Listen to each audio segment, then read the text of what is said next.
Elle a grandi entre New York et l'Europe, dans une famille où le succès faisait partie du décor, un monde d'art, de culture, d'exigence et parfois de pression. Quand on est au cœur d'une success story, on hérite d'un poids invisible, celui d'être à la hauteur, d'écrire sa propre trajectoire. Aujourd'hui, Olivia Wildenstein est l'une des autrices franco-américaines parmi les plus lues au monde, dans le cadre de ses romans, qui mêlent romance et fantaisie. Elle a touché des millions de lectrices, aussi bien en France qu'aux États-Unis. Avec Olivia, on va parler d'héritage, de création, de doute, de liberté, de cette passion qui parfois devient un chemin vers nous. Olivia, bonjour. Bonjour. T'as vu, maintenant je peux enlever mes lunettes. Ouais, t'allais très très bien. D'ailleurs. En plus, j'ai encore pas compris comment sur le Kindle, je mets mon écriture en plus gros, sinon je dois changer de page et c'était pas pratique. Écoute, je suis ravie de te recevoir parce qu'en fait, on aurait pu se rencontrer à Genève, où tu habitais, et on vient de se rencontrer à Miami, où tu viens de poser tes valises. Exactement. Alors, je ne savais pas que tu étais écrivaine. J'ai juste halluciné parce que tu m'as donné un roman qui s'appelle Plume, que j'ai dévoré, et ça a occupé toutes mes insomnies. Mais tu as quand même écrit plus de 30 bouquins. À ton âge, c'est hallucinant. Je suis contente que quelqu'un les compte, parce qu'à chaque fois, on me demande « Alors, combien de livres t'as écrit ?» Et je me dis je ne sais plus. Mais c'est un truc de dingue. Donc, on va parler un peu de tout ça, de comment tu crées, parce que j'ai vu aussi que tu avais un nombre de followers. Alors, d'ailleurs, c'est une vraie question. Tu es plus lu par des femmes ou des hommes ? Je pense que mon lectorat est plutôt féminin. Ouais. Et c'est plutôt des femmes entre 20 et 50 ans, on va dire. Donc, c'est un lectorat, la fantaisie romantique plaît plus aux jeunes femmes. Et je pense que, enfin moi-même, j'aime beaucoup lire la fantaisie, mais j'ai une préférence pour tout ce qui est thriller et crime, et j'ai l'impression que les femmes ou même des histoires de fiction, historical fiction. En tout cas, je vois par exemple ma maman et ses goûts enfin, je m'aligne beaucoup plus dans ses goûts de lecture que. Ouais. Et tu crois que ça dit quoi de nous, le fait qu'on ait envie de lire de l'héroïque fantasy, c'est-à-dire de sortir complètement du quotidien, de la normale, quoi ? Moi, ce que j'aime beaucoup avec l'héroïque fantastique, en fait, c'est qu'il y a un parallèle toujours avec le vrai monde. Donc, ça permet d'absorber tout ce qui se passe dans le monde réel, mais en se disant, bon, c'est pas le monde réel, donc on peut garder ce mur entre notre vraie vie et notre vie intérieure et même la vie qu'on rêvait, quoi. Donc, ça nous permet, quelque part, de fantasmer des choses auxquelles on n'aurait pas accès. Oui, mais tout en les comprenant. En les comprenant parce qu'on reste dans le... Exactement. Ouais. Il y a un petit côté de... Enfin, après, on peut partir dans la dystopie, on peut partir dans plein... J'adore la dystopie, d'ailleurs. Mais... tout ce qui est apocalypse, tout à fait mon genre. Ouais, c'est ça. Alors, tu vas nous expliquer justement quel ado tu étais. Donc, tu as grandi à New York. J'ai grandi à New York avec un papa français et une maman suédoise. Ouais, donc tu es pluriculturelle. Exactement. C'est un truc de fou. On a tout le temps une discussion avec mon fils de 16 ans qui me dit « Mais ta langue maternelle, c'est pas l'anglais, maman, c'est le français ?» Je dis « Non, c'est l'anglais et le français, j'en ai deux. » Et suédois, pas du tout? Non. Alors là, maman a fait une scission totale avec... elle a eu une enfance très, très difficile et donc quand elle est partie et elle nous a rien transmis de... Ah ouais. Donc... on sait qu'on est suédois, mais on n'a aucune attache à la Suède du tout. Ok, c'est juste des origines. Ouais, okay. Exactement. Donc, tu as vécu une partie de ton enfance à New York? En fait, j'ai vécu toute mon enfance à New York. Ouais. On venait à Paris les étés pour voir nos cousines, surtout nos cousines d'ailleurs, qui habitent d'ailleurs toutes à Miami maintenant. Ouais, c'est l'impression que tout le monde... Mais exactement. Là, je ne sais pas si tu as remarqué quand même que moi, j'ai l'impression que Genève, Paris... Il y a plein de gens qui déménagent pendant l'hiver et nous, on rencontre plein de gens qu'on connaît en fait de Paris ou de Genève. Ouais, c'est un truc de fou. Exactement. Je sais pas pourquoi, Miami, mais voilà. Pourquoi pas, quoi. Ouais, c'est très rigolo. En tout cas, j'ai vécu à New York, surtout, principalement à New York. J'aurais jamais cru que je quitterais les États-Unis. Pour ma parenthèse en Europe, qui a été une longue parenthèse, parce que j'ai vraiment vécu 20 ans à New York et 20 ans en Europe, en Suisse. Et pourquoi tu te disais que tu n'allais jamais quitter les US? On va essayer de mieux te comprendre. On va essayer de comprendre pour ton électorat qui est Olivia. Parce que c'était ma maison, quoi, les US. Et bien que je maîtrise la langue française, la culture, et même là, je comprends la culture française. J'étais profondément américaine. Et donc, quand je suis arrivée en Europe, déjà, bon, la France, la Suisse, c'est deux cultures un petit peu différentes. Ouais. Pourtant, il y a des, ça se rejoint dans pas mal d'endroits. Donc, ça a été, j'ai senti un déracinement. Ah ouais. Et j'ai dû me refaire une place, enfin, me retrouver un peu de terre, un peu de terreau, non, je sais pas comment on dit, de la terre, pour me réancrer, en fait. Me réancrer. Parce que du coup, tu es arrivée à Paris vers l'âge de 20 ans? Je suis arrivée exactement vers l'âge de 20 ans, 21 ans, mon Dieu, ça fait tellement longtemps. Et en fait, on a vécu donc entre Paris et Genève pendant un petit moment avec mon mari, qui a été mon mari plus tard. Mais donc, je suis arrivée en France pour un homme. Et en tant que... Tu l'as rencontré à New York, donc. Non, un peu plus compliqué que ça, mais à peu près, on va dire. Et donc, pour moi, ce qui a été très difficile, c'est que je suis partie, j'ai pris mes racines de chez mes parents, parce qu'à 21 ans, après l'université, j'étais retournée quand même chez mes parents, et je les ai plantées avec un homme que je connaissais quand même assez bien pour y aller, avec qui que j'aimais beaucoup et à qui je faisais confiance.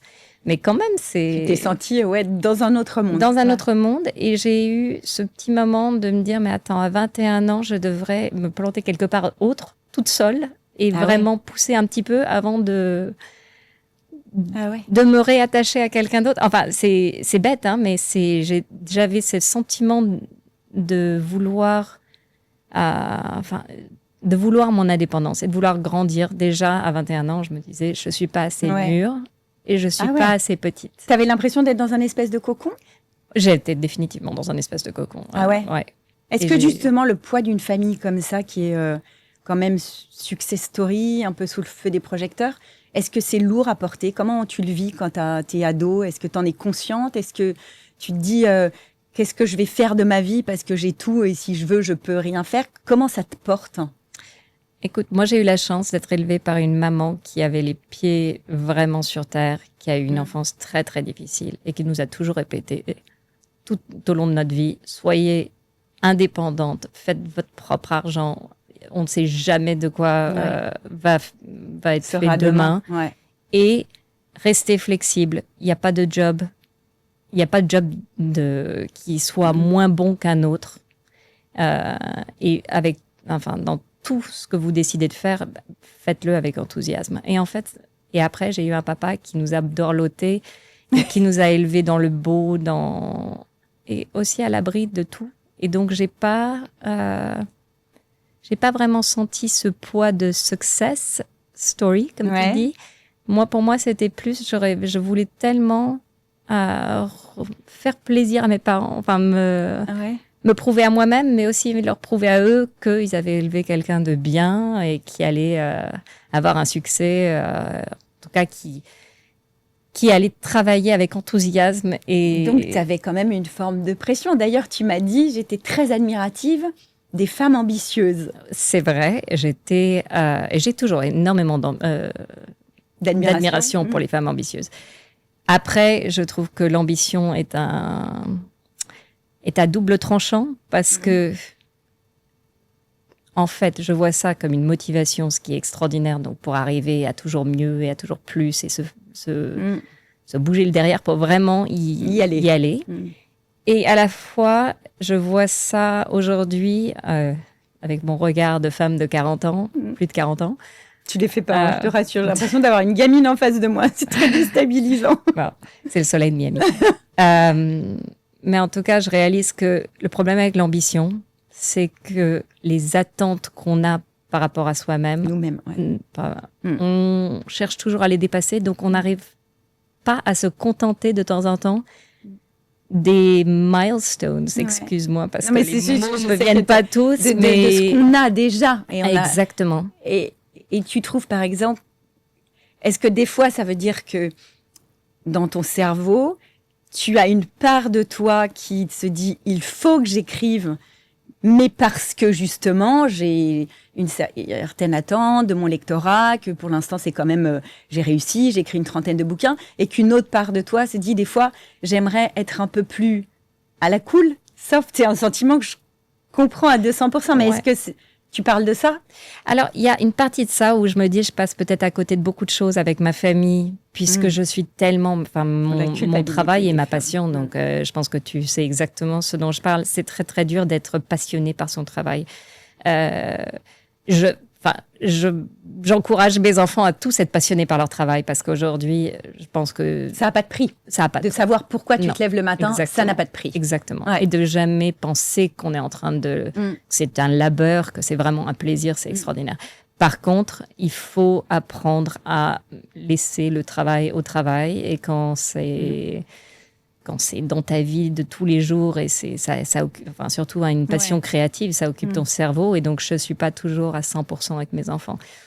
Ça, je crois que c'est quelque chose tu m'as dit, depuis que je suis arrivée à Miami, je me suis rendu compte à quel point j'étais pas toujours présente pour mes enfants et je suis en train de découvrir ce côté d'être une mère à plein temps Exactement. qui me plaît énormément. Exactement. Et c'est dur parce qu'après, il faut recalibrer les heures de travail.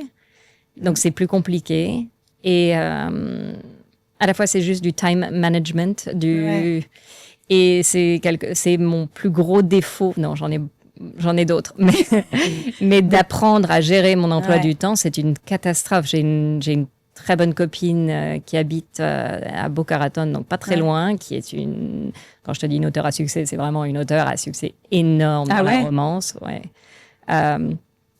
Pour celles qui n'auraient peut-être pas lu son livre, elle s'appelle L.J. Chen. Elle fait des romances assez sombres, je pense qu'on dit romance sombre, dark romance en fait. Et c'est du réel, c'est pas du surnaturel. Okay. Et extraordinaire, j'adore cet auteur. Donc, exactement. Si j'arrive à lire tout en anglais, parce que c'est peut-être. Ah, mais elle est traduite en français. Non, quand je te dis, elle est énorme, elle est énorme. Et elle est en plus tellement généreuse avec son temps, parce qu'à chaque fois que je m'en sors plus, je l'appelle et je lui dis, mais attends, mais comment tu fais? T'as 3 enfants sous l'âge de 6 ans, je pense, elle. Ah ouais. Comment tu fais?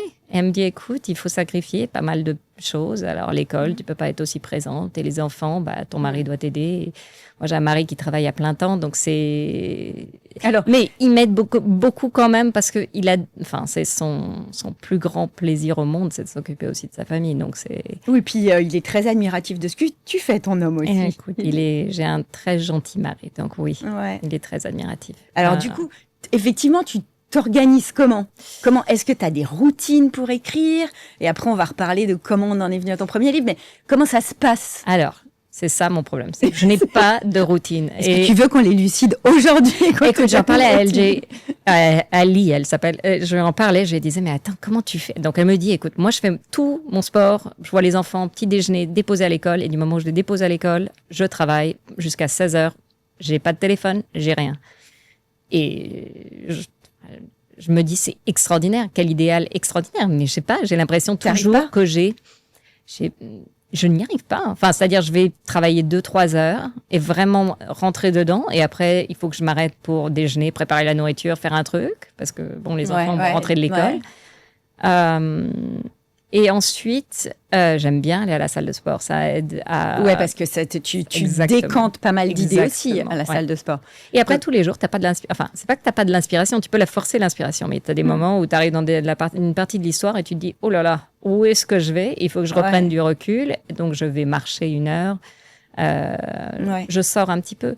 Et après, il y a les imprévus de la vie. Et après, il y a 3 enfants à véhiculer. Parce que le plaisir de Miami, c'est quand même qu'on passe beaucoup de temps en voiture. Ouais, c'est clair. À Genève, on avait la chance d'être au centre-ville. Donc, c'était beaucoup plus simple. Donc là, c'était beaucoup plus simple, Alors, avant qu'on rentre dans ton processus créatif, parce que moi, je me dis, c'est quand même dingue du jour au lendemain d'être devenue écrivaine. Tu lisais quel type de roman quand tu étais ado? Alors, tu as fait des études de littérature comparée, parce que tu m'as dit que tu étais un peu paumée, tu savais pas trop quoi faire. Littérature comparée, et tu lisais quoi à cette époque? Est-ce que tu étais comme moi, fan des Anne Rice, des vampires? Alors, non, écoute, j'ai toujours lu beaucoup, beaucoup, beaucoup de différents genres. Et en fait, jusqu'à aujourd'hui, j'avais créé un book club à Genève. Et ce que j'aimais, c'est qu'on choisisse, donc c'était la personne, chaque mois, il y avait une fille qui choisissait le livre, qui organisait tout le dîner, et après les questions et les trucs. Et chaque fois, c'était des livres que jamais j'aurais pris. Et en fait, j'adorais lire des choses qui étaient pas du tout dans mes recommandations Kindle, quoi. Parce que quel type de livre tu as lu où tu t'es dit c'est pas du tout mon genre et t'as kiffé? J'en parlais justement hier soir. Alors là, récemment, j'ai rejoint un book club ici à Miami. Ils ont lu un livre de Stanley Tucci sur la nourriture et c'était marrant. Enfin, c'était pas le genre de livre que j'aurais lu, bien que j'adore la nourriture, j'adore cuisiner. Dans mon ancien book club, j'avais lu une romance historique sur la peste qui se passe en Grèce. Extraordinaire. Ça nourrit tout ce que tu fais. Vraiment, ça nourrit parce que c'est des morceaux d'histoire et c'est très intéressant. Je trouve que dans la fantasy, on se nourrit beaucoup de l'histoire passée et dans la dystopie, des histoires plutôt futures qui pourraient venir. Donc pour moi, je reste dans la fantasy parce qu'il y a quand même une partie du monde réel et du monde qui s'est déroulé que je peux réutiliser. Et est-ce que tu as lu de la science-fiction aussi? Oui, j'adore ça aussi. Ouais. J'adore ça aussi.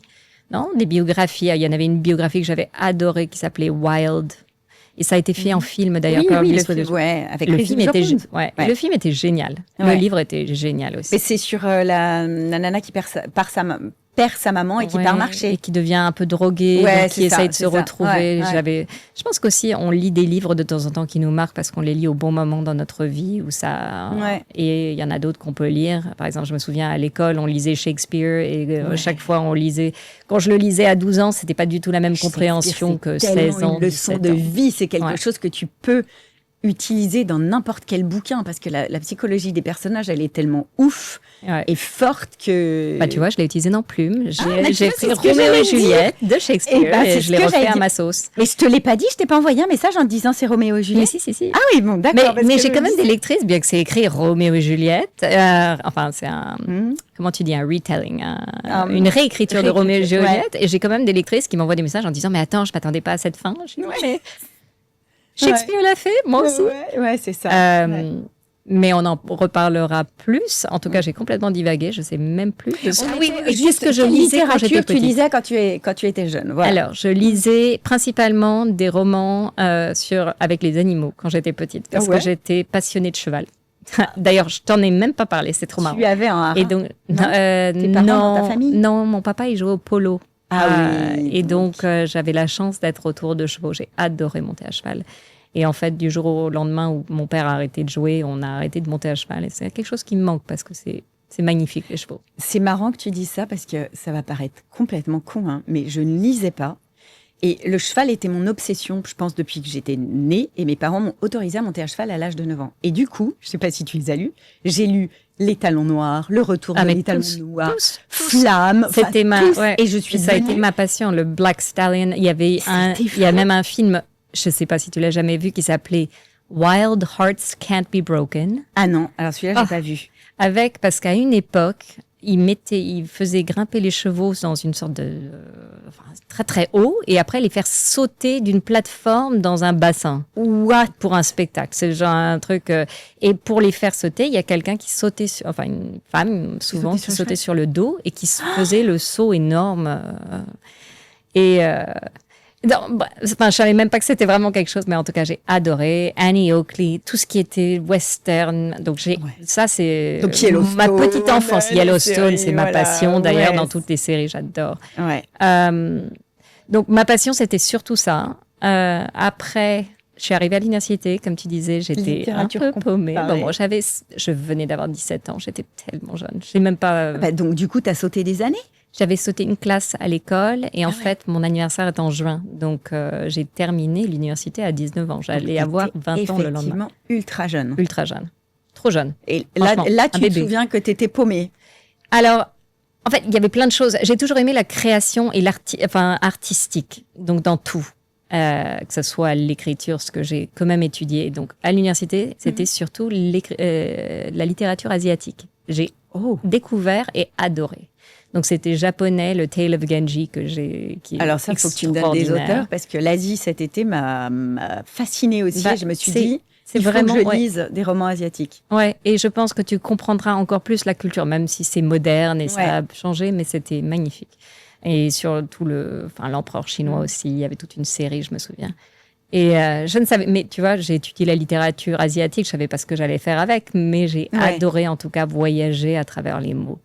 Je suis rentrée à New York après l'université et j'ai commencé à travailler dans la mode parce que, bon, à 19 ans, c'est attirant la mode. Ouais, c'est ça. Et pourquoi pas.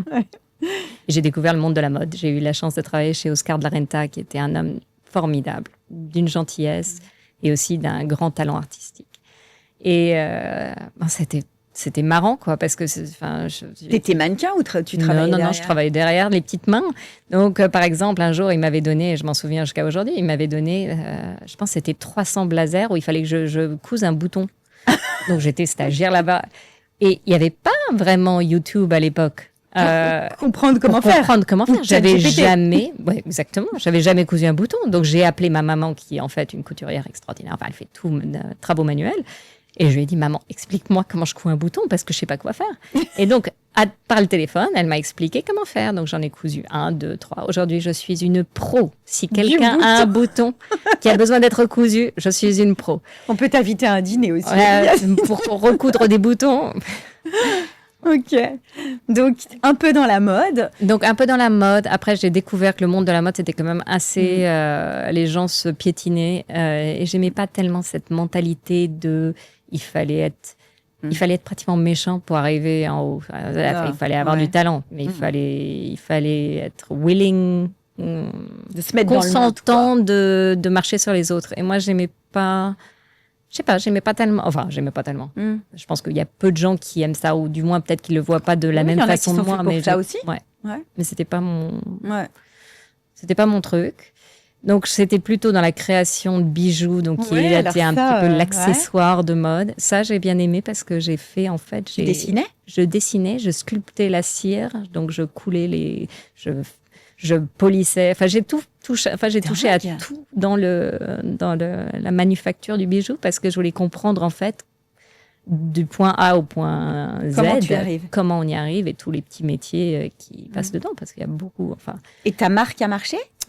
Écoute, ma marque commençait à marcher. En fait, mon beau-père, qui est pour moi un gourou du business, disait qu'il fallait vraiment attendre 10 ans pour qu'un business...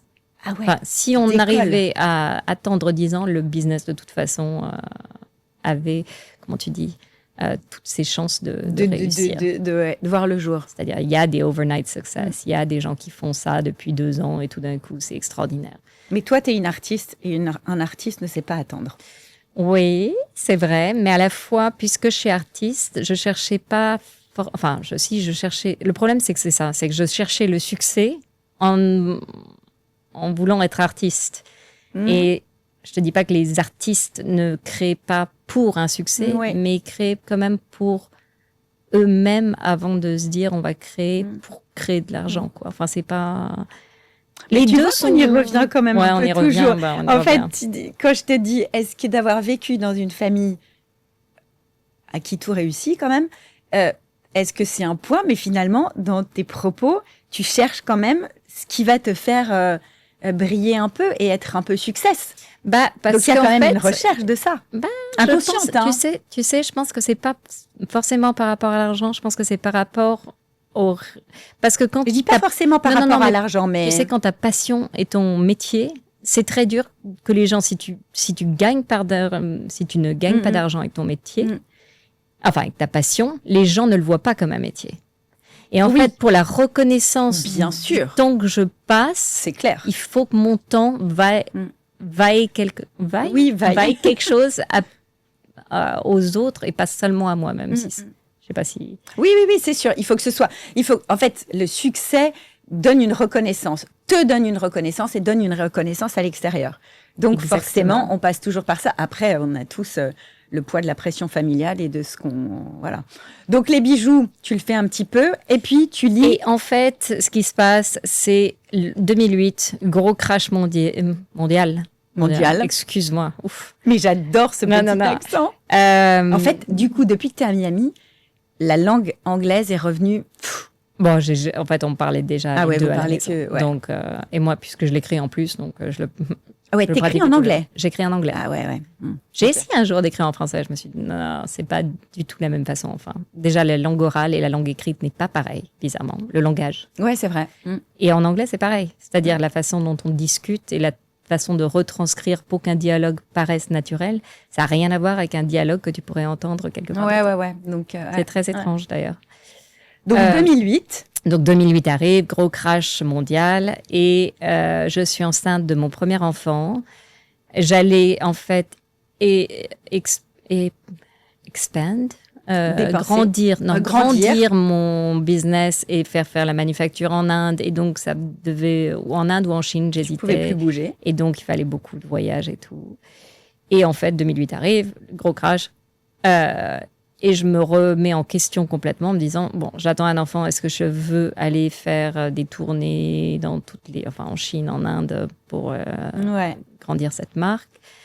Aussi, les bijoux, de la création de bijoux a un coût, un vrai coût. Il y a beaucoup de petits business qui coûtent cher à commencer. J'avais à peu près remboursé tous mes coûts parce que je venais de faire une grosse vente, ce qui était sympa. Mais j'étais quand même en train de me dire, il y a... face à ce monde qui tout d'un coup les gens avaient du mal à se payer même un café, je me suis dit mais attends, moi j'ai pas envie de vendre quelque chose que les gens ne peuvent pas. C'était des bijoux qui valaient combien un bracelet en ordre de grandeur? Ça dépendait parce que l'or à l'époque, il était cher, mais j'essayais de faire or, argent, enfin bref, j'ai essayé de garder les bijoux dans une certaine gamme de prix entre 1000 et 10 000 $, on va dire. Mais c'est quand même conséquent. Mais c'est conséquent. Et en allant le faire en Chine ou en Inde, j'espérais redescendre les prix à entre 3 et 5 max pour les mêmes pièces. Et finalement, c'était plutôt pratiquement de la fantaisie que j'aurais dû faire parce que ça, c'était plus facile. Mais bon, c'est tout un autre chapitre de ma vie. Et donc, quand j'ai eu ce moment, je me suis dit, qu'est-ce que j'ai envie de faire? J'ai acheté, je suis tombée sur Twilight. Les livres Twilight 2008, je suis sûre que beaucoup l'ont lu. Et j'ai lu les 4 livres en 5 jours. Et je pense que ça m'était pas arrivé depuis mon adolescence de lire autant et de rester réveillée le soir pour continuer à lire. Ah ouais. Et donc, je me suis dit, mais attends, c'est génial. Il y avait le monde de l'auto-édition qui venait d'émerger aussi à cette époque-là. Vraiment, tout venait de naître. Mais bon, c'était frowned upon, comment tu dis c'est débutant. Débutant, et les gens, ils voyaient ça vraiment pas comme des gens à succès, quoi. C'est vraiment, t'as écrit un livre, tu peux pas être édité chez un éditeur. Et donc tu choisis l'auto-édition. Tout seul, quoi. Donc, bien évidemment, même si ce nouveau business émergeait, moi, je voulais absolument l'agent, l'éditeur, etc. Mais attends, parce que quand tu lis Twilight, alors... Donc, je lis Twilight. J'ai été happée par le livre. Je me suis dit, comment... Les vampires, c'est un truc tellement fascinant. Exactement. Après, tu as eu les Hunger Games, pas loin derrière. Enfin bref, j'ai été fascinée par j'ai été happée et fascinée. Et je voulais, tout d'un coup, je me suis dit, tiens, j'ai envie de créer des histoires. Et je suis revenue à mon histoire. Mais ça, attends, c'est fou, parce que te dire, quand tu lis un bouquin, quel est le déclic qui te dit, parce que tu sautes dans un bassin, quoi. C'est pas un truc où est-ce que tu avais déjà des velléités? Tu étais capable d'écrire des... Alors, tu griffonnais des petites notes, tu avais des flashs de... Non, j'avais une grande imagination. Ah, ça, c'est déjà pas mal. J'ai grande imagination et je rêve beaucoup. C'est-à-dire, tous mes rêves, je m'en souviens quasiment. Et tous les soirs, j'ai énormément de rêves très, très bizarres. Mais donc, j'ai un grand monde intérieur. Et tu les écris quand tu t'arrives à... Parce que j'en parle, ça reste un peu inscrit dans ma tête. Bon, après, il y en a certains, j'ai plus forcément envie de m'en souvenir parce que c'est pas toujours des rêves sympathiques. De temps en temps, c'est des stress. Mais en tout cas, donc ça rejoignait je voulais pas un métier qui me coûtait de l'argent. Je voulais pas un métier qui me portait trop loin de la famille. Et donc, je me suis dit, bon, je vais écrire, c'est génial. J'adore. Je peux le faire de chez moi, ça me coûte rien. Enfin, ça me coûte rien. Ouais. J'ai quand même pris un cours d'écriture, mais c'était pas grand-chose. Et j'ai eu la chance, en fait, d'avoir un mari à ce moment-là qui s'est occupé de moi. Donc, j'ai pas eu besoin d'avoir un salaire parce que c'est une grande chance. Il y a beaucoup d'écrivaines qui doivent avoir un job toute la journée et qui, le soir, ont quelques heures. Moi, j'ai vraiment eu le temps de développer ma passion. Et j'ai travaillé pendant je pense, c'est pratiquement, je sais pas, 7-8 ans avant de publier mon premier livre. Ah, quand même. Ah ouais. J'ai attendu, j'en ai écrit 3, 4. Mais alors j'ai attends, jeté. la première fois que tu te dis, je vais écrire mon histoire, tu ouvres ton ordinateur ou ton cahier et comment tu démarres? C'est quoi le déclic? Alors, parce qu'il faut bien une idée de départ et tu pars quand même dans un imaginaire qui est quand même très particulier. Donc, comment on va là-dedans? Est-ce que tu te fais des petits points où tu dis, tiens, je veux qu'il y ait ça dedans, comment je vais y raccourcir? C'est ça que je veux comprendre, le processus. Que je trouve ça absolument fascinant de se dire, je vais écrire. Ah oui, non, alors... En fait, ce qui prouve quand même que quand on a une volonté de dingue, on peut réussir à tout ce qu'on veut. Oui, mais il faut... Enfin, en tout cas, pour la fantaisie, il faut pour le travail, il faut de la discipline. Pour le fantaisie, il faut de l'imagination quand même. Ouais. Et parce qu'après, de retranscrire le réel, c'est encore... c'est quelque chose d'autre. Après, il faut juste la capacité de... Quand tu écris une histoire de ta vie, ou une histoire de la vie de quelqu'un d'autre, la recherche, c'est autre chose. Mais l'imaginaire... L'imaginaire, il faut de l'imagination. Et en fait, souvent, moi, je pars par exemple, on personnages. Va prendre Plume. Ouais. Puisque j'ai lu et que je connaissais pas, j'ai attaqué Plume, donc j'ai dévoré. Comment tu pars avec ce beau ténébreux, cette petite plume céleste? Comment ils viennent, ces personnages? Écoute, ce livre-là a été, comment on dit, pas influencé, mais a été créé parce que j'ai acheté une couverture de livre. Alors, dans le monde de l'auto-édition, il y a des artistes qui créent des couvertures de livres. Ouais. Qui sont très belles d'ailleurs. Qui sont très belles. Il y a pas de titre, il y a rien. Tu achètes l'art. Ah ouais. Et en fait, moi, à une époque, dès que je voyais quelque chose de joli, je me dis tiens, j'achète et je le mettais de côté pour un futur livre. Aujourd'hui, c'est vrai que je crée souvent d'abord le livre et ensuite je fais faire la couverture. T'es partie à l'inverse. Et là, j'ai acheté un livre, une couverture. Et il y avait une plume. C'était l'ancienne édition américaine, la première édition américaine. Donc, c'était une couverture dorée. Donc, tu avais ce côté un peu français, je trouvais, parce qu'il y avait des sortes de colonnes un peu dorées. Et il y avait des plumes. Et bon, je me suis dit, je vais pas écrire l'histoire d'un pigeon. Donc, fallait trouver quelque chose d'un peu plus romantique. Non, j'étais dans le fantasy. Quel animal a des plumes? Quel animal? Quel humain a des plumes? Des anges.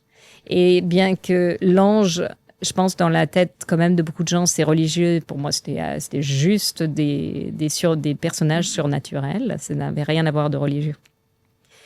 Et au début, je me suis dit, je vais écrire l'histoire d'une fille qui est une ange, qui est dans une académie d'anges. Enfin, parce que un peu à la Harry Potter-like. Un peu à la Harry Potter. Et petit à petit, en fait, moi, j'adore la romance, la dark romance. Tant que c'est pas trop malsain, j'ai un peu de mal quand c'est un peu... Ce que t'appelles la dark romance, c'est quoi? C'est les côtés mafieux. Le côté mafieux, ouais. J'aime bien ces côtés mafieux. Et donc, le personnage de Jarod m'est venu. Mais en fait... Il est beau, hein? Il est magnifique. Il aurait pu ne pas avoir de poils aussi, mais... Je sais, mais il fallait pas qu'il soit trop parfait. Et après, je me dis, tu sais, ça le rendait un peu plus réel, non? Ouais, avec ce petit défaut-là, mais c'est vrai qu'il un torse trop lisse, tu vas l'avoir avec Asher, voilà, c'est vraiment différent. Ça. Ouais. Mais donc, ces personnages me sont venus, l'idée que c'était un monde d'anges m'est venue, mais à la fois, je savais pas exactement... où t'allais partir. Où j'allais partir, ouais, exactement. J'avais Lee, j'avais Jarod, et j'avais Céleste, d'ailleurs, donc cette académie d'anges. Et je pars en Chine voir des amis qui avaient emménagé à Shanghai. On a fait un petit week-end, long week-end, une semaine peut-être. Je sais pas, c'est tellement loin que ça m'a paru peut-être court. Et j'apprends, pendant que j'y suis, que si on traverse la rue en tant que piéton, pas sur le passage clouté. J'en ai parlé hier, c'est tellement drôle, tu te fais aligner. Ah, tu te fais aligner et tu reçois un point comme si tu avais pris comme un truc de conduite. Et les gens sont tellement disciplinés, c'est un truc de très fou. Discipliné. Il y a un côté Big Brother, mais très discipliné. Et je suis revenue de ça et je me suis dit, tiens, mes anges, bon, ils naissent avec des plumes, ils naissent pas avec des plumes. Et si les petits sont sur Terre, comment ils accèdent au paradis? Il faut au paradis, au monde. C'est pas le paradis parce que qui donne pas forcément envie de à l'Élysée, on va dire. Enfin, et donc je me suis dit ils vont se développer leurs plumes vont pousser et chaque fois qu'ils font, parce qu'un ange est quand même censé être un symbole idéal. Exactement. Donc chaque fois qu'ils font quelque chose de beau, de bon, ils gagnent une plume, ou 2, ou 3, ou 10, ça dépend de la valeur de l'acte qu'ils font. Mais je me suis dit, mais attends, même les anges peuvent fauter, et donc il faut une conséquence. Et en fait, ils perdent leur plume quand ils sont des angelots, c'est-à-dire avant d'être l'ange parfaitement mûr, ils peuvent encore perdre leur plume. Et s'ils n'arrivent pas, j'ai pris le nombre 1000 parce que c'était un peu plus simple que autre chose. Donc, s'ils n'arrivent pas à gagner leurs 1000 plumes depuis le moment où leur os d'ailes, je ne sais même pas comment ça a été traduit en français d'ailleurs, their wing bones, les os qui tiennent leurs ailes, vont tomber sinon, c'est ça. Exactement. Donc sinon, ils perdent toutes leurs plumes. Les omoplates, normalement c'était les omoplates, Exactement. Et donc ils perdent tout et ils deviennent humains. Et donc j'aimais bien donc ça rajoutait bien évidemment, ça rajoutait un peu. Après il y a beaucoup de sensualité autour de ces plumes aussi. T'as pas mal de scènes un peu hot, hein. Un peu hot. Un peu hot. Moi, j'aime bien écrire ça. Oui, donc j'aime bien écrire ça tant que c'est bien mélangé à une vraie histoire, une vraie intrigue. Et un vrai amour, tu vois, entre les personnages. J'ai beaucoup de mal quand c'est que ça sur la page et il n'y a pas assez 50 Shades of Grey, ça n'a pas été mon... Ça, j'ai détesté. Bien que je comprends le succès parce que ça a été... Je pense que pour beaucoup de femmes qui ne lisaient pas, ça a été quelque chose qui les a entraînées. Puis c'était facile comme lecture. C'était facile comme lecture. Mais moi, je préfère quand même quand il y a une vraie grosse histoire et avec le fantasy, en tout cas, un joli monde derrière parce que c'est intéressant, le monde, c'est un personnage en lui-même. Alors justement, par exemple, dans ce livre Plume, qu'est-ce que tu fais passer comme message? Qu'est-ce que tu as envie de dire, de raconter? Que la perfection est une illusion, que on peut fauter, mais on peut aussi se racheter, voilà. Qu'il faut pas se fier aux apparences. Parce qu'il y a des gens qui ont l'air parfaits, qui sont vilains. Et le contraire. Beau Jarod qui paraît exactement. Après sympathique. Après j'ai un personnage, donc son meilleur ami à Jarod, qui est vraiment son meilleur ami et qui a une jalousie d'amitié, mauvaise, ouais. Donc juste le côté gris de l'être humain, quoi. C'est ce qui est le plus intéressant. Blanc, noir, on a tous en nous, je pense, des nuances. On n'est pas. C'est pas tout lisse, quoi. Non. Et quelqu'un qui est trop lisse, c'est chiant. Ouais. C'est soit chiant, soit ça te fait poser des problèmes. Tu te dis, il y a un truc. Tu te dis, il y a un truc. Ouais, c'est clair. Mais et alors de là. Comment tu nourris ton imagination? Donc, tu dis tu mets à peu près 7 ans pour éditer ton premier. Donc, le premier, c'était lequel? Non, le premier, c'était pas du tout un roman fantasy. Non, rien à voir. J'ai écrit un roman pour ados. Parce qu'en fait, quand j'ai commencé, parce que Twilight, c'était pour ados. Et donc, quand j'ai commencé, c'était Young Adult. C'était nous, on lisait ça. C'était toute la génération Harry Potter qui a lu des romans ados. Et donc, au début, je voulais écrire des romans ados. Et quand je n'ai pas réussi à être éditée par un éditeur et que je devais me lancer, je devais me lancer. En auto-édition. Ce qui est pas... que j'ai choisi de me lancer en auto-édition. Ça a été dur, parce que je me suis dit, c'était à l'époque où vraiment c'était... Non, alors, sans parler du job, je me disais, c'est un peu une tare d'être auto-édité parce que ça veut dire que tu n'as juste pas eu de succès et que ton livre est peut-être nul et que... Tu vois, tout ce qu'un artiste peut se dire quand les gens n'ont aucune reconnaissance du monde des gatekeepers. Puis surtout, à cette époque-là, c'était encore pas... c'est ça, parce qu'aujourd'hui, l'auto-édition, c'est extraordinaire. Il y a de tout, c'est extraordinaire. Ça a été un marché ça a révolutionné. Qui a permis à plein d'artistes d'émerger, en fait, plutôt qu'aller taper aux portes des éditeurs. Exactement. Ça a reshuffle les cartes. Redistribuer les cartes. Merci. Je devrais le faire en anglais. Tu pourrais me faire la traduction simultanée. Je ne sais pas si je pourrais traduire tout à 100%. Si. Et donc, j'avais écrit un roman adolescent et j'en ai vendu, je sais pas, une centaine de copies. J'étais très fière de mes 100 copies, mais je me suis dit, bon, attends, il y a tout le monde qui a vraiment des gros succès. Qu'est-ce que j'ai fait qui coinçait? Il faut y aller. Et en fait, le prochain livre que j'ai écrit, c'était un roman surnaturel, un peu dans la lignée de Twilight. Avec un clan C'était avec des fées, d'ailleurs. Comment il s'appelle celui-là, je vais le Il dire. s'appelait Rose Petal Graves. Okay.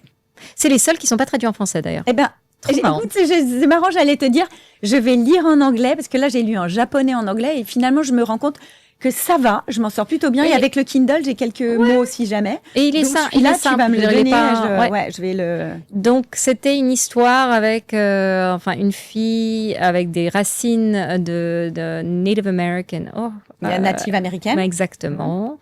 Et qui rentre chez elle parce que sa mère meurt mystérieusement. Et en fait, il y a tout un monde qui s'ouvre à ce moment-là. Tout le monde débarque dans son mini-village et puis voilà. C'était ma première lancée dans le monde surnaturel. Moi, j'ai adoré toute cette petite série. J'en ai écrit 5. Et là, tu as vendu combien d'exemplaires? Écoute, c'est là où en fait ça a beaucoup poussé, on va dire. Mon lectorat à ce moment-là c'était quand même pas des millions, mais c'est-à-dire, je suis passée de centaines à milliers. Plusieurs, mais encore c'était petit et je me suis dit mais attends pourquoi Ah ouais, mais oui bien sûr je regardais toujours comment les autres faisaient, qu'est-ce qu'elles faisaient, t'avais la bonne couverture, t'avais la bonne histoire, t'avais la bonne romance, pourquoi. Donc, tu te remets en question en permanence tout le temps et en plus c'est un marché qui évolue donc après et donc je me suis dit mais attends pourquoi et en fait j'ai réalisé à ce moment-là qui lit les livres sur Kindle parce que quand tu es en auto-édition, même si tu as quelques livres papier, tu es principalement lu. 95% de tes ventes sont des e-books. Ouais. Et après, audiobook, c'est un autre marché qui est vraiment énorme maintenant. Mais d'abord, c'est e-book, OK? Et donc, qui lit des e-books? La classe moyenne. Et puis, pas les adolescents. Et pas les adolescents. Pas les adolescents. Et tu crois que les adolescents, ils lisent pas? Non, pas sur Kindle. Papier? Moi, qui ai 3 adolescents, ils n'aiment que lire des livres papier. Alors moi, c'est marrant parce que mon grand, il me dit, je comprends pas que tu lises pas sur Kindle, le papier. Alors peut-être que ça dépend, mais encore, ton grand est plus grand. Hein. Ouais, moi, il a 25. Tu vois, moi, j'ai essayé de taper dans les ados au début de 13 à 18 ans. Et en fait, j'ai réalisé que c'était pas du tout mon lectorat. J'arrivais pas à mettre le livre dans leurs mains, donc c'était pas eux. Et du moment où j'ai compris que c'était des femmes de mon âge, quoi, à l'époque j'avais 30 ans, j'ai commencé à écrire un peu plus, alors c'était un peu plus romantique, un peu plus érotique, sans être non plus... sexe, quoi. C'est-à-dire... Mes enfants, éventuellement, pourraient peut-être lire mes livres. Est-ce que tes enfants lisent tes livres? Alors, j'ai ma fille de 13 ans qui a lu un de mes livres, mais qui n'était pas... un des romances, parce que j'ai écrit 2 livres qui ne sont pas des romances. Si, c'était des romances, mais pas surnaturelles. Ok. C'était des romances contemporary, young adult contemporary romance. D'accord.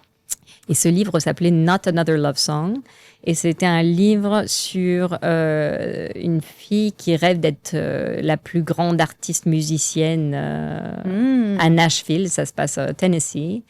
Et c'était un manuscrit que j'avais mis dans un concours et qui avait gagné un concours et donc qui a été édité par un éditeur qui était Macmillan à l'époque. Donc c'était mon rêve accompli. Et en fait, il est sorti au moment où le trend, la tendance était une autre tendance. Donc en fait, au moment où tu as un éditeur, c'était plus la tendance éditeur. Exactement. Ah ouais. Non, alors non, la romance, le type de romance que j'avais écrit n'était pas ça. C'était totalement différent. Et donc mon éditeur a laissé mourir ce pauvre livre. Et peut-être tu peux le ressortir. Ah, c'est eux qui ont les droits. Il faut toutes les histoires de droits, il faut essayer de refaire. Mais je trouve ça dommage parce que c'est là où j'ai découvert que avoir un éditeur qui avait été mon but ultime, j'ai eu une mauvaise expérience. Et donc, ça m'a redirigé vraiment dans le truc de l'auto-édition. Et je me suis dit, c'est fini, je le fais plus avec autre chose. Donc ça, c'est le livre que ma fille a lu. Et alors, qu'est-ce qu'elle en a pensé? Elle a dit que c'était super mignon, donc c'était très mignon de sa part. Mais elle préfère lire des thrillers. Donc. Mais si tes enfants te disent, la maman, on veut lire tes livres, tu les laisses lire? Ouais. Mais non. À 13 ans, je la laisse lire. Celle de 10 ans. Non, celle de 10 ans, c'est est un peu jeune. Mais les autres... Ouais, à 13 ans, non, je la laisserai lire. Mais alors, après, ton fils, peut-être pas, mais... Non, s'il voulait lire, mais le problème, c'est qu'il... Enfin, il aime lire, mais des biographies, pas du Ah oui, tout, donc plus intello. Ouais. Plus, Et du coup, comment ça se passe quand tout d'un coup, tu vois tes livres se vendent? Il se passe quoi dans ta tête? Est-ce que tu as une espèce de pression en disant « Oh punaise, puis ça marche, il va falloir que je suive ?» Alors, il y a, tu sais, le premier truc, c'est « Waouh, j'ai réussi ». C'est dingue. C'est fou. Et c'est un magnifique sentiment de réussite, de se dire bon, ce que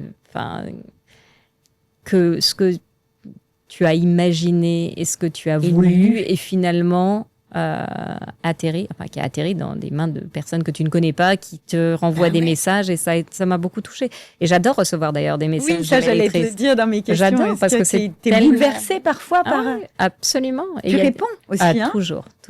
Enfin, en tout cas, tous les messages que je vois, parce qu'il y a certaines personnes qui viennent me voir dans des signings. Dans les dédicaces. Dans des dédicaces et qui me disent « Ah, je vous ai envoyé un message ». Et en fait, je sais pas, peut-être qu'Instagram, il filtre, je sais pas. Et donc, il y a des messages que malheureusement, je ne vois pas. Ouais. Mais vraiment, je veux répondre parce que je trouve que c'est tellement gentil que la personne déjà ait pris du temps pour te lire et ensuite pour t'écrire. Enfin, c'est vraiment... Mais quand tu démarres et que tu lances ton bouquin comme ça, tu fais de la com, et c'est quoi? C'est un espèce d'algorithme qui fait que tout d'un coup, c'est... Alors, il y a un algorithme. Il y a un algorithme, et ça, c'est tellement... On est toutes toutes les auteurs que je connais, on est toutes dans des chats, en essayant de trouver la magie de l'algorithme. L'algorithme, c'est TikTok surtout en ce moment. Ah ouais. Et donc, dès qu'un livre commence à être beaucoup discuté sur TikTok, tout d'un coup, on voit que les ventes augmentent. Mais le marché de l'édition a été bouleversé. Enfin, ça a été tellement un changement dans les années 2015, il y a 10 ans. Avec l'auto-édition. Avec l'auto-édition. Après, avec tous les réseaux sociaux, avec tout ça. Enfin, c'est pas que c'est dur aujourd'hui de prédire. C'est-à-dire, tu peux pas vraiment te prédire une tendance. Tu sais que les gens vont lire. Si c'est de la romance, bon, tu auras toujours un lectorat de romance. Après, quelle espèce surnaturelle va être la prochaine grande tendance? À une époque, je cherchais, pas forcément à m'adapter aux tendances, parce que j'ai toujours été un petit peu anti-tendance. Et je préfère toujours écrire ce que j'aime écrire, parce que je pense qu'en tant qu'artiste, si on te force à créer quelque chose, ou tu le crées pour la mauvaise raison, ça se sent. Ouais.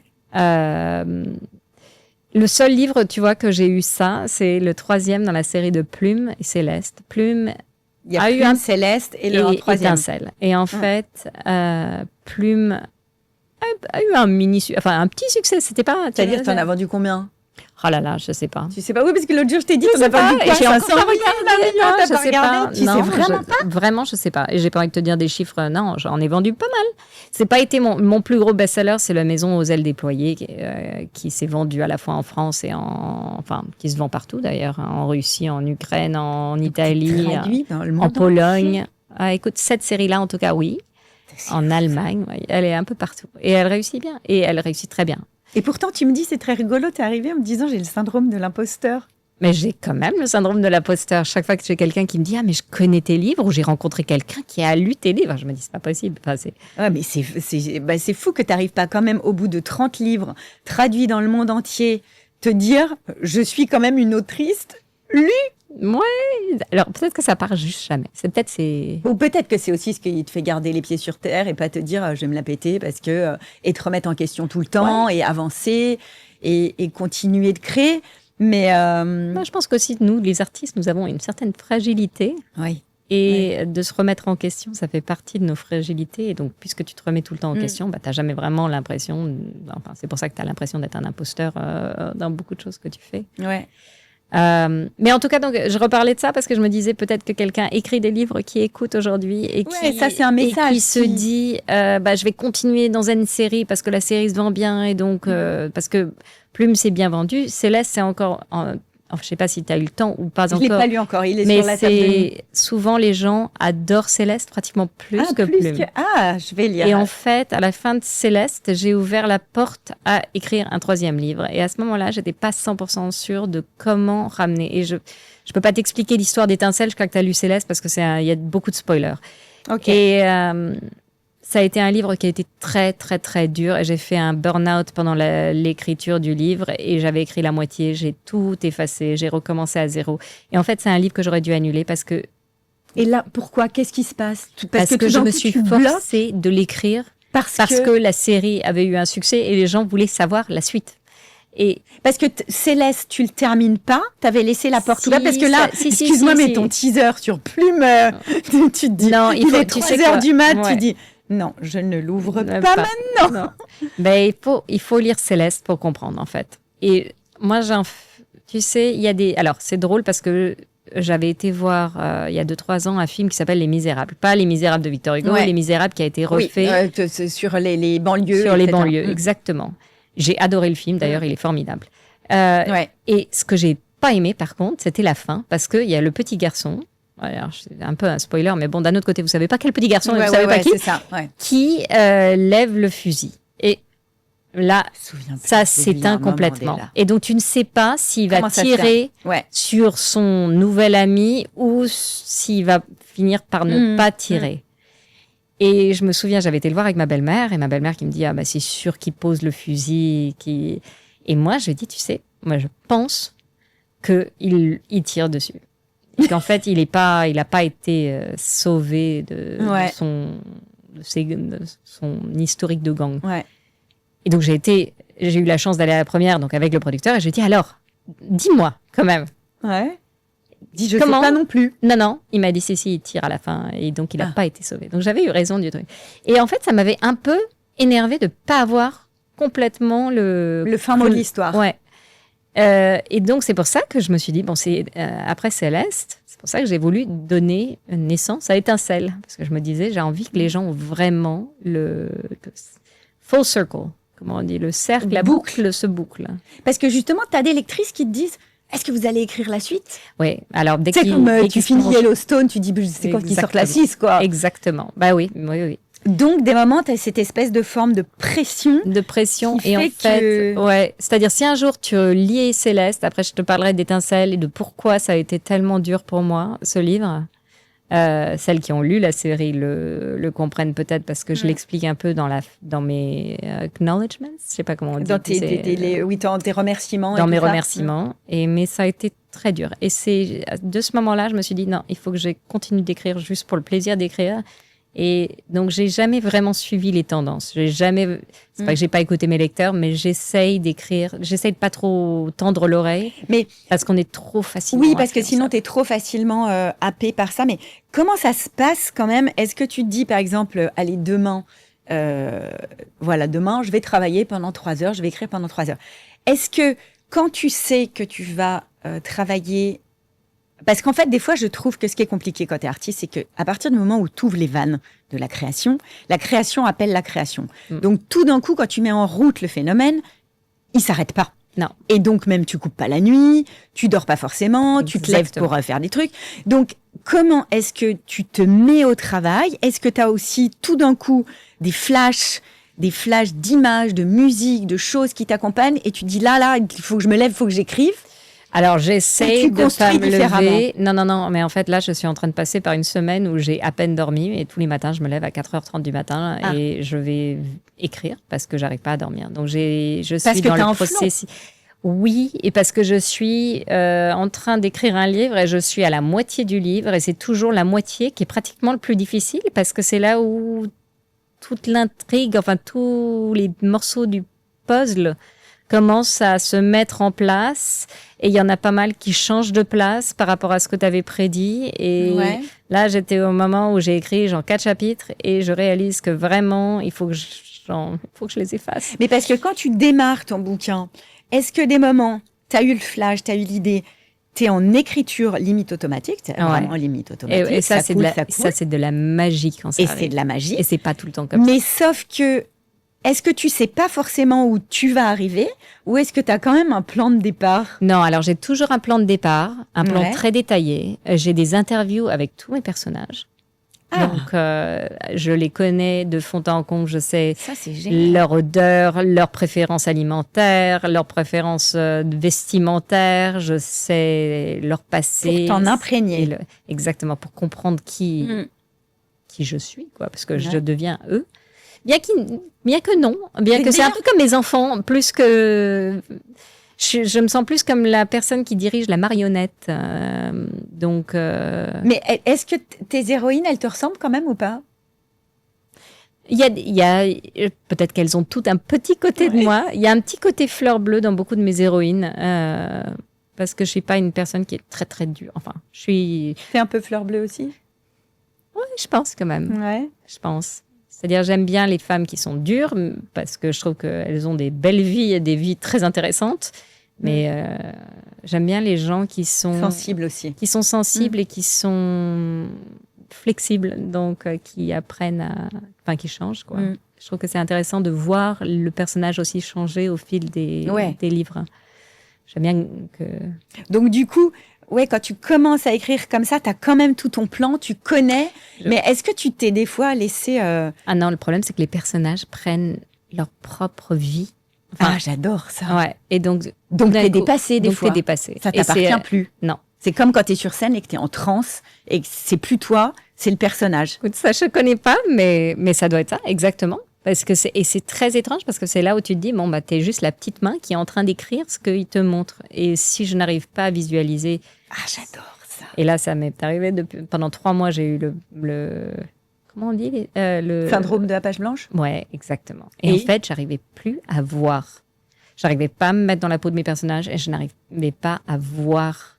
Et en fait, si je n'arrive pas à voir la scène se dérouler, je n'arrive pas à la transcrire. Alors, je sais pas si tous les écrivaines Ouais. ou écrivains sont pareils. Et, Et comment tu débugs ça?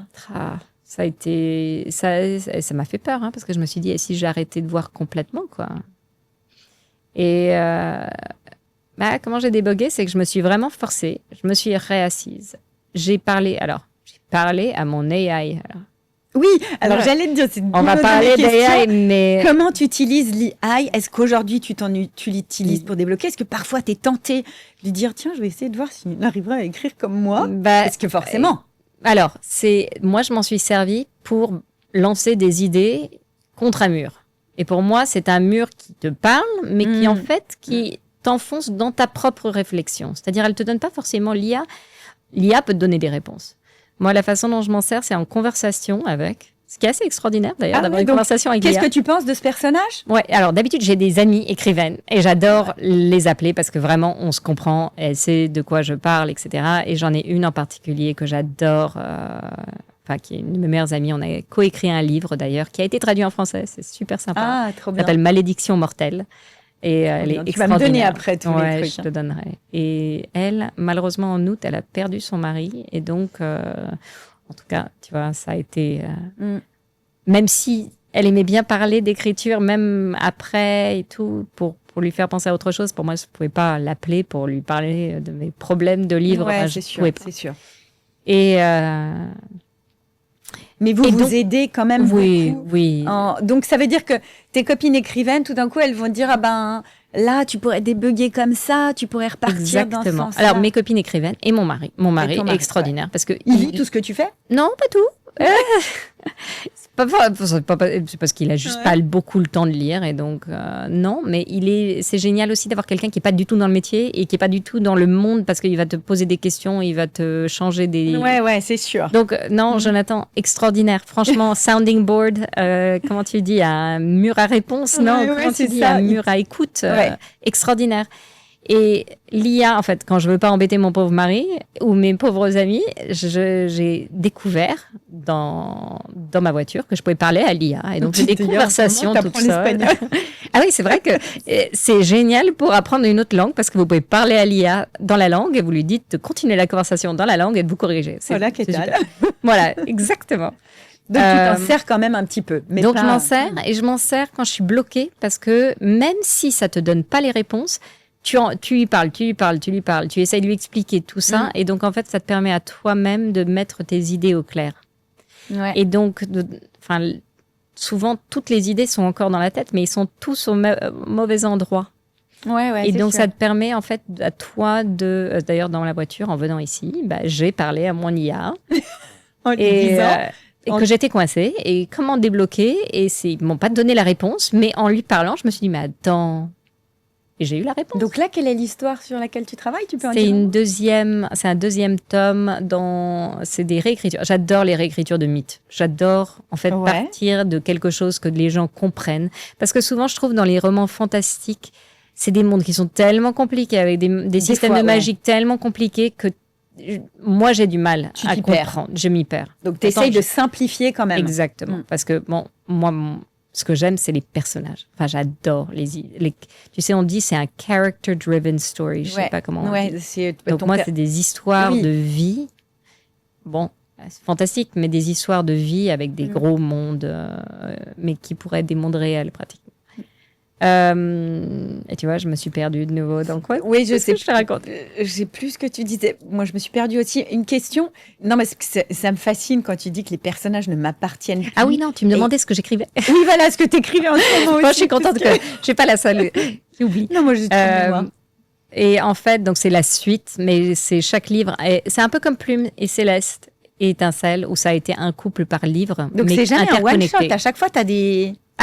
J'ai voulu, encore une fois, j'ai voulu en faire un one-shot et j'ai des personnages que j'aime beaucoup et donc je leur redonne une histoire. Et c'est drôle parce que l'écriture de celui-ci me rappelle l'écriture de Céleste, qui a été très dure aussi à écrire. Ah ouais. Ouais, très dur. C'est un accouchement, vraiment. Hein. C'est un accouchement et c'est aussi des personnages où tu n'as pas prévu d'être le personnage principal, donc tu les as pas construits comme toi-même, finalement. Ouais. Donc c'est des gens très différents de toi-même. Ouais.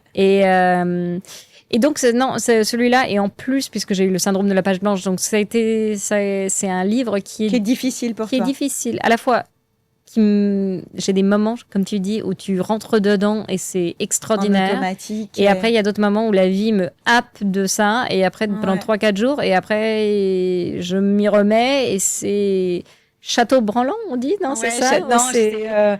Ouais, non, comment tu peux dire? Je sais plus l'expression. C'est-à-dire, j'ai l'échafaudage, mais c'est lent la construction, là. J'ai l'impression d'être construction. Et est-ce que ça t'est arrivé d'avoir des scènes que t'écris presque en écriture automatique et que t'assumes pas du tout? Tu sais quoi, oui. Et quand tu les relis, c'est celles qui sont les plus extraordinaires. Alors, pourquoi tu les assumes pas et pourquoi c'est les plus extraordinaires? Parce que c'est tellement différent de ce que tu aurais imaginé. Et donc, c'est tellement... Tu te rends pas compte que c'est toi-même qui l'as écrit. C'est-à-dire, c'est tellement... Enfin, c'est pas ce que tu as imaginé. Ouais. Dernière question. Quand tu mets le point final à ton livre, souvent, c'est pas le point final parce qu'il y a d'autres tomes qui suivent là, tu te sens comment? Est-ce que tu es comme une maman qui va laisser voler son bébé? C'est un soulagement parce que c'est quand même un accouchement et que c'est compliqué. Comment t'es? Alors, tu as plein de différents... Tu sais, c'est le phénomène de... Alors, il y a les 7 stages of grief.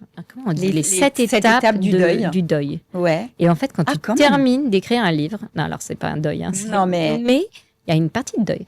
En fait, il y a à la fois le sentiment de soulagement, de fierté. Ça y est, l'histoire est arrivée. Bon, sans parler de tout le processus de correction, on en parlera une autre fois, parce que ça, c'est réécrire pratiquement ton livre, mais bon. Hein. Ouais, ça, donc, ça prend beaucoup de temps. Tu as ce sentiment de fierté, de soulagement, d'accomplissement.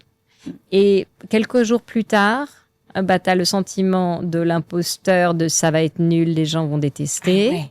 Tu le relis, tout d'un coup, tu te dis, ah non, finalement, c'était très bien. Ou, oh là là, je le retravaille. Et le moment où tu le publies et ça rentre dans le domaine, enfin ça dans les Kindle des autres. Ouais, c'est ça. Il y a c'est flippant, tu t'es livré, t'as l'impression d'être nu sur l'estrade et que tu viens de te présenter aux gens et tu sais pas comment ils vont t'acclamer ou te jeter des prends beaucoup de réflexions sur les réseaux? Écoute, il y en a toujours. Après, je les évite aujourd'hui parce que je pense que ça fait pas du bien.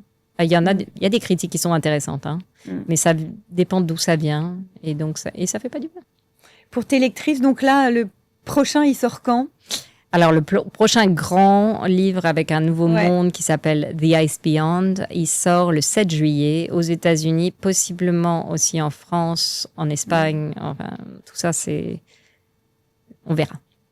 En tout cas, merci beaucoup, Olivia. C'était hyper intéressant de rentrer dans ta tête. Alors, c'est un peu fouillis quand même ma tête, non? Écoute, moi j'adore parce que ma tête est fouillie aussi, donc voilà. Je pense qu'on aurait pu encore parler des heures. Je crois qu'il y a d'autres personnes qui attendent derrière. En tout cas, c'était vraiment super chouette. C'était surtout vraiment ce processus créatif qui m'intéressait, comment tu débugs, comment ça vient, ton imaginaire, etc. Je sais que tu as un planning hyper chargé, donc merci beaucoup de m'avoir accordé ce temps. Annabelle. Et puis, si vous avez aimé ce podcast, vous likez, vous partagez, vous commentez. Merci beaucoup. Salut. Merci.